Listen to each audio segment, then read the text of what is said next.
Mohamed Mariana arekinyirie wĩra-inĩ wega ta mũtugo thaa ĩmwe eharirie kwambĩrĩria tabarĩra yake ceceni-inĩ ya Pamoja ĩrĩ mwena wa Kĩbĩra matĩna manini kuma kũrĩa aikaraga.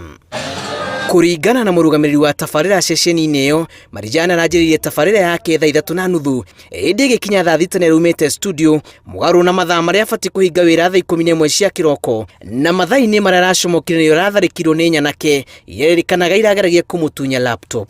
Polisi bado wanafanya uchunguzi na uchunguzi kikamilifu hajawahi kutoka, lakini nafikiri kwamba vijana ambao wanakaa mtaani Kibra wameweza kusema kwamba wanaweza kutambua pengine baadhi ya vijana ambao huenda wamesababisha swala hilo. Umwe gatagati-inĩ kae kwĩrwo acio arokire kũragwo nĩ mũingĩ na njĩra ya kũmundio mwaki rĩrĩa angĩ erĩ meneanĩte ceceni-inĩ ya borithi ya Kilimani ũthuthuria ũgĩthiĩ na mbere.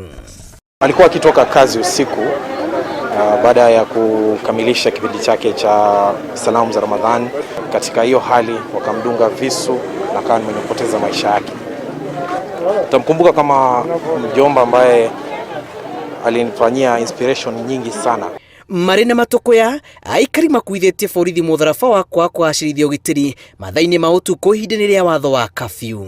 Ni amri yake Mwenyezi Mungu, na nashukuru alhamdulillah amekufa wakati wa Ramadhani, na amekufa kwa njia ile ya kuwa alikuwa anawashawishi Waislamu wakuje kwa upamoja, na alikuwa anapigania dini ya Kiislamu.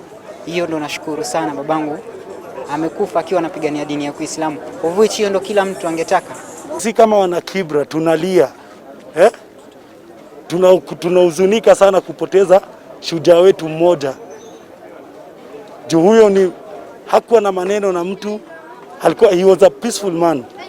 Wazee wa dini, wazee wa mji pamoja na serikali tukae kama kitu kimoja, tuone kwamba tunawapatia ujira mbadala ili waondoke katika mambo ambayo wanayofanya, na ili tuone kwamba jamii inaelekea katika sehemu na kutii sheria ambavyo vile inatakikana. Asanteni.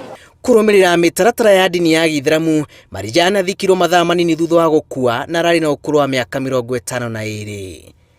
Ngĩribotera Inooro TV, njĩtagwo Julius Karĩithi wa Mũnene.